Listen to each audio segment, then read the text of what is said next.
Hey guys, my name is Jason. I'm the founder of Distress Loan Advisors. If you want to book time with me, there is a link in the description below, or you can go to jasontees.com. I haven't done an update in a while. Quite honestly, there's not a whole lot new. I just got off the phone with somebody who said, "Oh, I wish you would post more often. There's this other guy who posts all the time, but he's an idiot." I'm not exactly sure who he's talking about, but yeah, I try not to post content for the sake of posting content. I mean, everything about EIDL loans I've essentially covered up to this point. You can go back. I've got like 100 and something videos. So today I'll update on what's new since my last, and then just reminders of everything else that I've already said, in case you're new.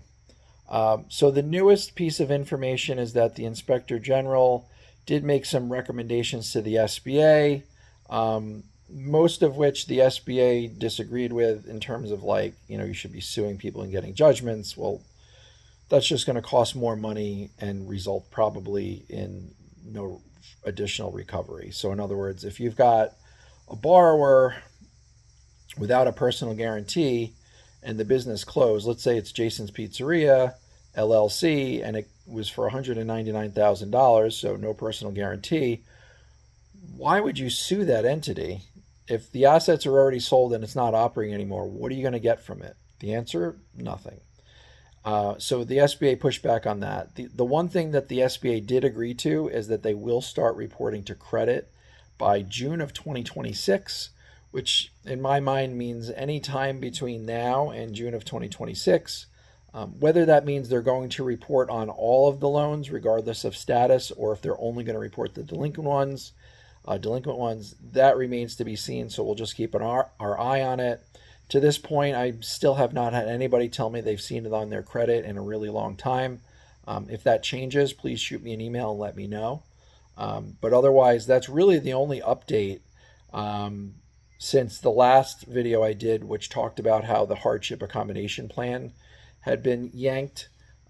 So now all that they'll offer is 6 months at 50% one more time. It's not the official hardship accommodation program anymore, or at least they're not calling it that. Effectively, it's the same thing. The big difference is you do have to explain to them what's going to be different in 6 months. In other words, they don't want to keep kicking the can down the road. You have to legitimately explain to them how you're going to be able to resume payments.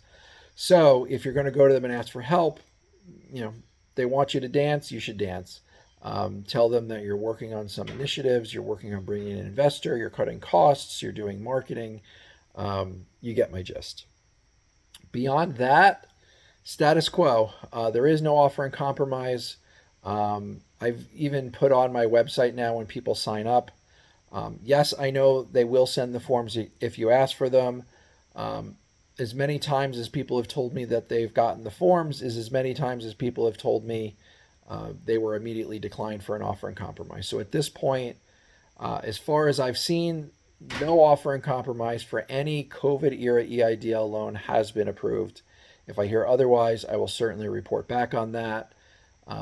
In terms of other stuff, the biggest mistake by far I see people make is continuing to sell assets, business assets, without SBA approval. The SBA has a real problem with that. They will refer you to the Inspector General if they become aware of it.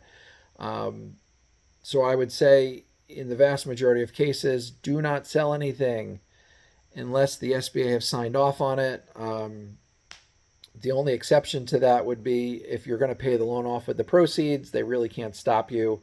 But they're not going to issue any release until they're paid in full, unless you get their permission beforehand. So in other words, if you owe them $250,000 and you sell your assets for 50, they will accept that 50 and then do a release or a partial release, depending if you're selling some or all of your assets.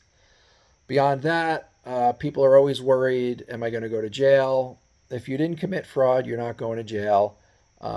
People are always worried, are they going to come after my house? Highly unlikely that you pledged your house. The SBA was pretty explicit that it was only for loans in excess of $500,000, and it should have only been commercial real estate. They even went as far to say as if you live in the property and you use it for business, you didn't have to pledge it. So the people who think that their home was pledged are usually wrong, because I've had a number of people say, oh, my house is pledged. And I ask them, how do they know that? And they say, oh, because my address was listed next to my name when I was listed as a guarantor. That in of itself is not a lien on your home. Likewise, they cannot reach into your personal bank account and just take all of your money. What they can do through the Treasury Offset Program is garnish your wages 15%, garnish your Social Security at 15%, and they can take your tax refunds. One thing that I think is not fair, but I've seen it, is regardless if you personally guaranteed the debt, they will put you on the Cavers list, which will render you ineligible for future SBA loans, FHA loans like mortgages, or student loans that are federally subsidized. I don't think it's fair if there's no personal liability, but if they decline you, who are you going to complain to? So it's like one of those can't fight City Hall sorts of deals, and I say that to people all the time. So that's it. That is the update and the recap. If you guys are seeing anything out there different than how I'm describing it, certainly let me know, because sometimes I hear it from you guys first, and that's how I'm able to spread it to everyone else. But otherwise, that's the update. There is no offer in compromise. You can sell the assets. Do it as an asset sale, not as a whole. They will start reporting, according to them, to personal credit by June of 2026. Other than that, that's all I have to say. Again, if you want to book time with me, there is a link below. You can also go to my website, jasontees.com. I've got hundreds of videos and hundreds of articles, many of which cover EIDL, but many on other SBA loan types where they actually are eligible for the offer in compromise. And I've been doing that for 15 years, so that's my bread and butter. All right, thanks for checking in. I will see you on the next one, whenever that is.